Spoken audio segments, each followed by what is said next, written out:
I'll be back.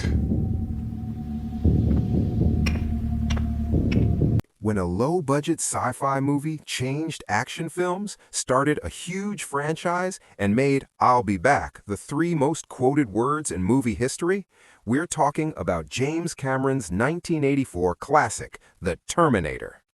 The movie tells the story of Sarah Connor, played by Linda Hamilton, a normal woman who is hunted by a cold, unstoppable cyborg killer called the Terminator, played by Arnold Schwarzenegger.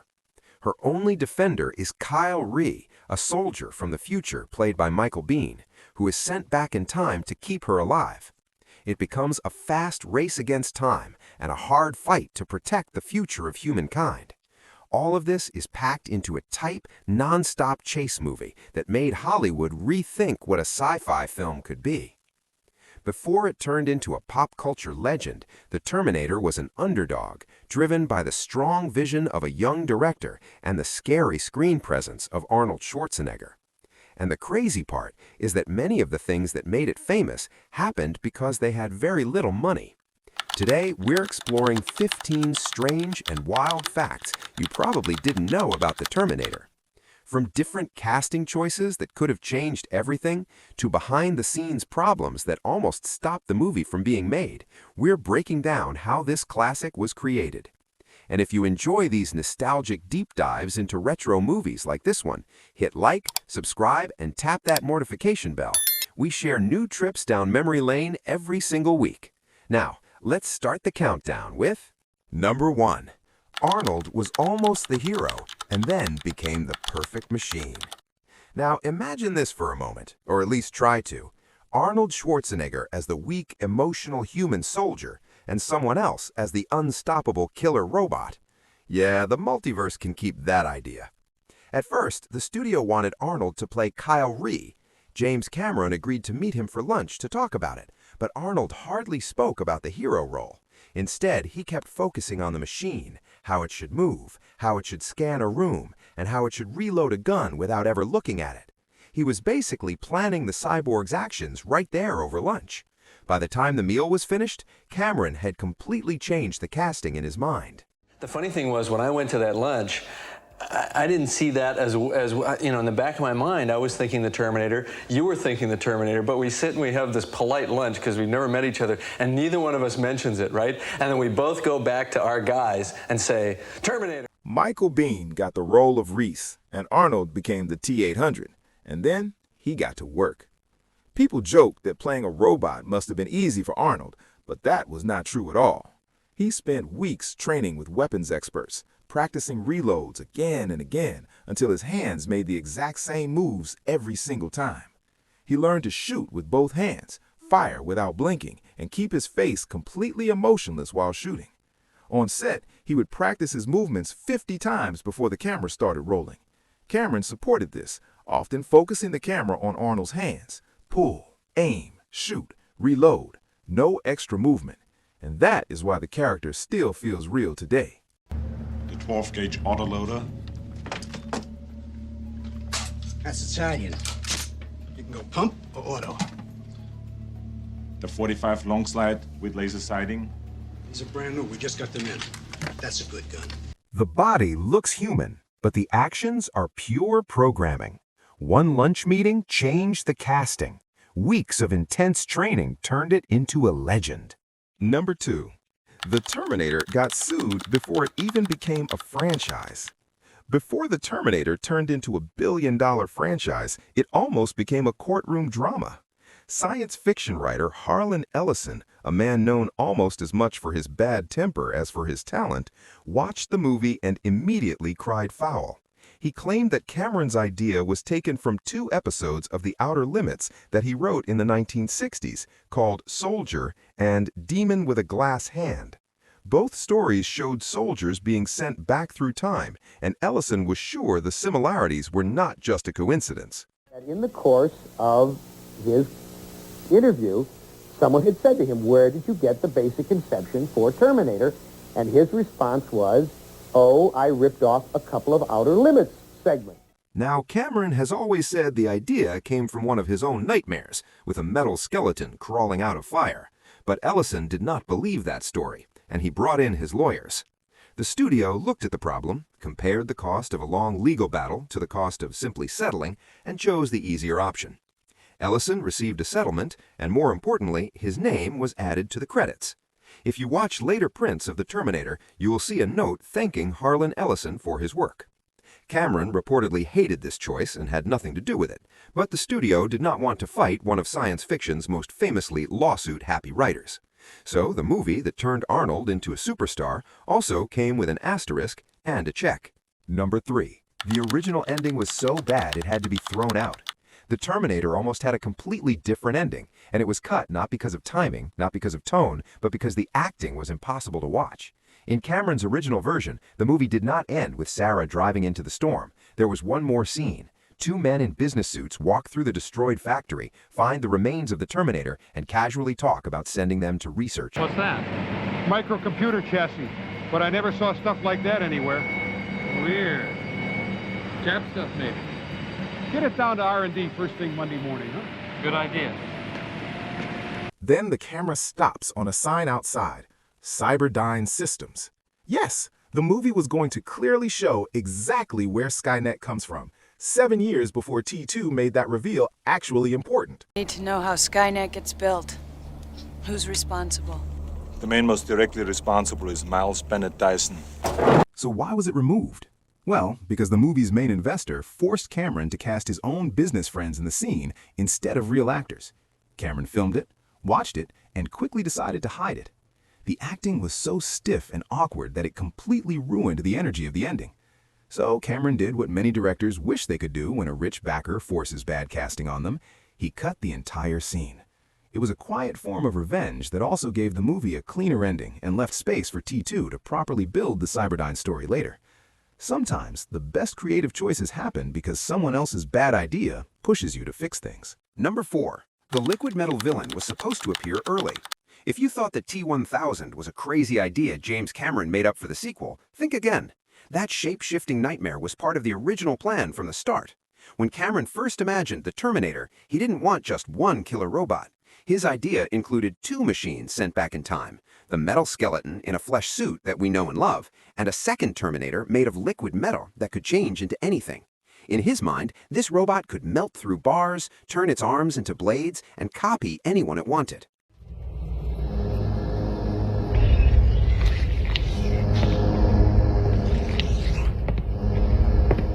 All the scary stuff you later saw in Terminator 2. But in 1984, the technology to do that didn't really exist. Not on any budget, and definitely not theirs. You would have ended up with something that looked like a broken lava lamp with a grudge. So Cameron dropped his own idea. He focused on one villain, the T-800, and built the story around practical effects they could actually make. The liquid metal idea was put aside. Years later, with more money and better technology, Cameron brought it back and made T2 around it. That smooth silver nightmare chasing John Connor, that was the villain 1984 could not afford. Terminator 2 feels like a huge leap forward, because it really is. It was the jump Cameron wanted from the start. He just had to wait for Hollywood's computers and money to catch up. Number 5. The Terminator barely talks, and that's exactly the point. For such a huge presence on screen, the Terminator says almost nothing. He doesn't waste his words, or whatever machines use instead of words. Throughout the whole movie, Arnold has very few lines, no villain speeches, no "here's my evil plan" monologue, just short, sharp phrases that sound like they came straight from a computer command. Sarah Connor. Yes? Cameron kept the dialogue very short on purpose. Arnold still had a strong accent, and Cameron realized the less the Terminator spoke, the scarier and more effective he became. You don't want this machine arguing or explaining itself. You want it scanning, targeting, and destroying things. So instead of writing awkward lines to hide the accent, Cameron used the silence as a weapon. The Terminator only speaks when it needs information, needs to get through a door, or needs to say one catchphrase that the whole world now knows by heart. Somewhere between "nice night for a walk," Nice night for a walk. I'll be back. Arnold turned just a few dozen words into one of the most unforgettable performances of the decade. Not bad for a man whose main acting skills were stare and reload. Number 6. James Cameron sold the script for $1. Before The Terminator, James Cameron was not the king of the world. He was more like the guy the studio had just fired from a low-budget sequel. He had been kicked off Piranha 2. He was broke, and he had this intense sci-fi horror script that no one was rushing to make. But he knew one thing. If The Terminator got made, he wanted to be the one directing it. Come with me if you want to live. Enter producer Gail Ann Hurd. Hurd believed in the project, but selling a dark, violent sci-fi movie from an unknown director was not easy.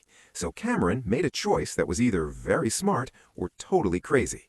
He sold her the rights to the script for $1. $1. The deal was that she would produce it and he would direct it. In Hollywood terms, that's like trading a lottery ticket for a cab ride. But Cameron knew the script was only half the dream. If someone else directed it and messed it up, he'd be stuck watching his nightmare robot idea die on a cheap VHS. The plan worked. Hurd got the money to make the film, Cameron kept control of the creative side, and together they turned that small, weird script into the movie that made both of them famous. That $1 script eventually led to sequels, video games, merchandise, and about 1 million bad Arnold impressions. Come with me if you want to live. See, as career risks go, it's one of the all-time best. Number 7. Arnold scared a restaurant by accident. Movie makeup looks scary on set, but it's even worse when you forget you're wearing it and go out in public. During filming, Arnold spent hours in the makeup chair getting the late movie Terminator look. His face was ripped up, metal showing through his cheek, one eye gone and replaced by a glowing red socket with burns all over. Basically, he looked like he had lost a fight with a truck and a hydraulic press. Then, with filming delayed and everyone hungry, he went out for lunch, without changing. Now, imagine it's the 1980s. You're in a normal LA restaurant, and a giant man walks in, missing an eye, with exposed metal on his skull, looking like he crawled out of an explosion and got lost on the way to the ER. People froze, conversations stopped, and you know that silence when something strange happens and everyone pretends they aren't staring? Multiply that by 10. Arnold was just trying to order food. For the crew, this was a normal day. For the diners, it was probably a rethink all life choices moment. Somewhere, someone still tells the story of the day a half-robot walked into a restaurant and nobody warned them. Honestly, that's the best proof the design worked. Stan Winston and his team made a monster that scared people even when it wasn't trying. No music, no chase scene, no story context. Just a guy ordering a sandwich and an entire restaurant wondering if they were about to die. Number 8. The whole movie came from one metal nightmare. Skynet, Kyle Reese, time travel puzzles you can argue about on Reddit, all of it began with one very messed up image in James Cameron's head. He was in Europe, sick, exhausted, and stuck in a tiny room after Piranha 2 had gone completely wrong. With a high fever and everything going badly in his life, Cameron had a vivid nightmare. A chrome skeleton dragging itself out of a fire, holding kitchen knives. No skin, no biker outfit, just a skull with glowing eyes, metal ribs, and blades instead of hands, crawling toward him through the flames.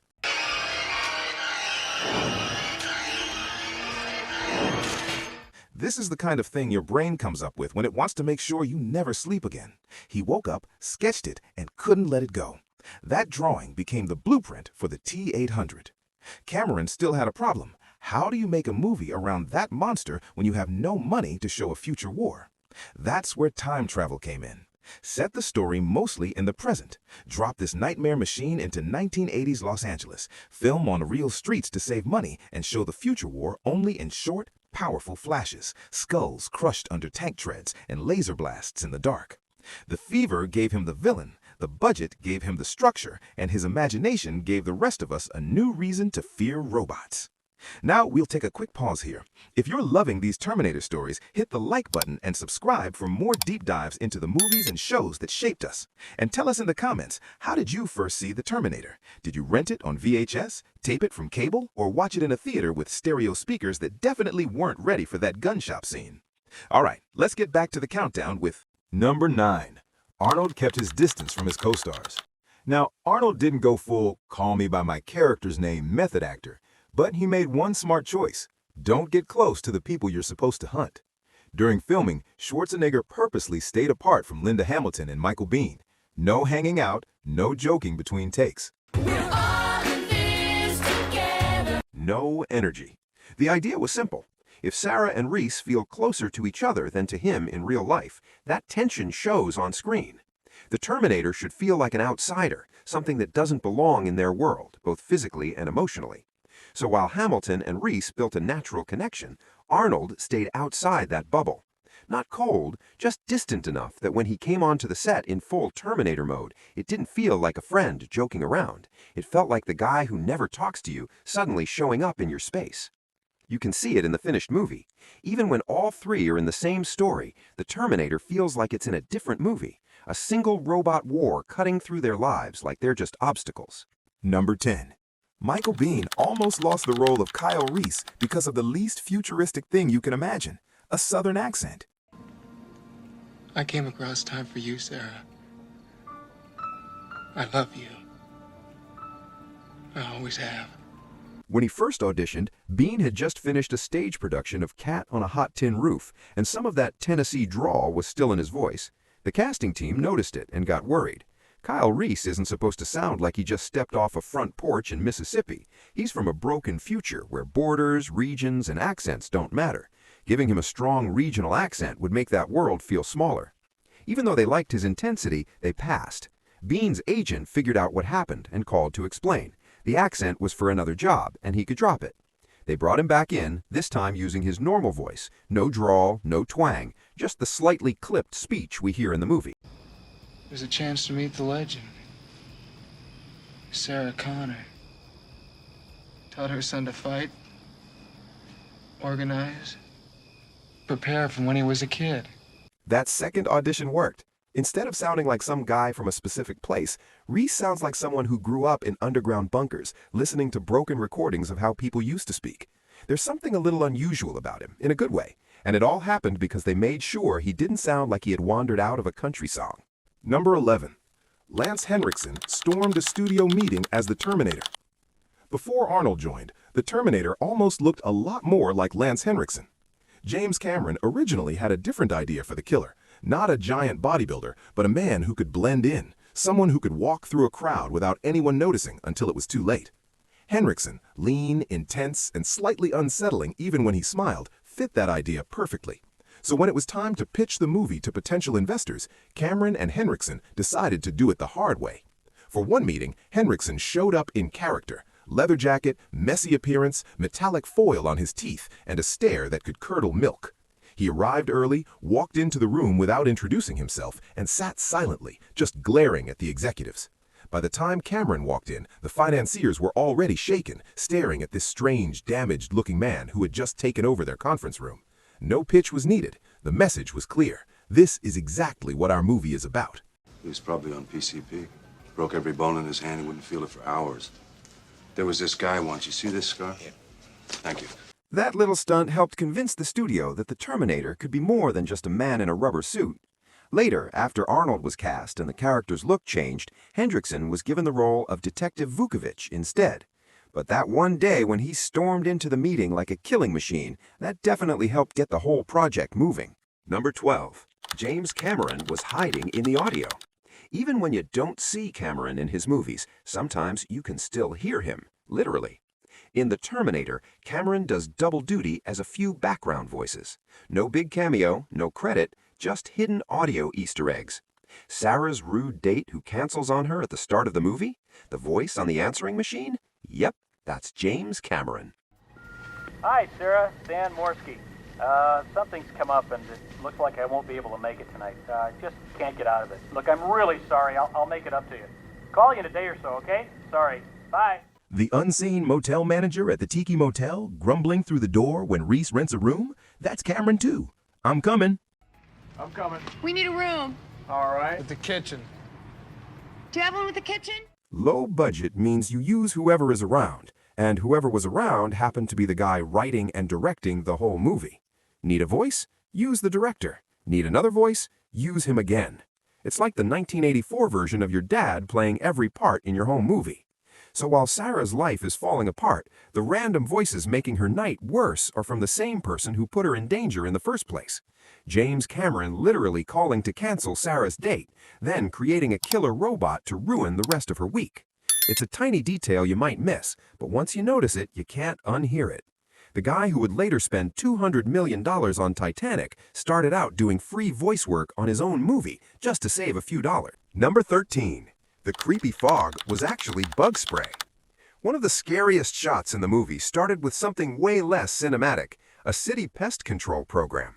After Sarah and Reese spend the night hiding under a bridge, they walk through a low, drifting haze that looks like perfect early morning fog.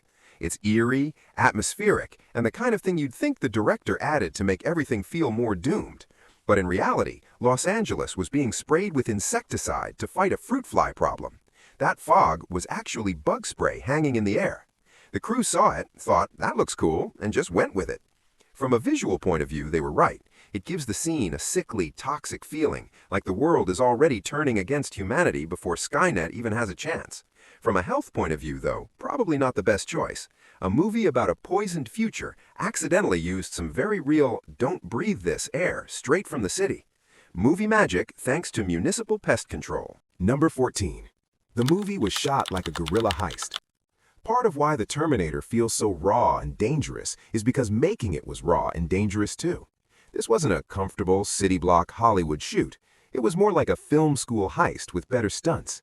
The budget was tight, the schedule was brutal, and James Cameron was determined to get every dollar on screen. That meant guerrilla-style filmmaking, sneaking into real locations, filming shots fast, and leaving before anyone asked questions. Some scenes even have people in the background who were just regular folks going about their day, suddenly captured in a sci-fi chase movie without signing a release form.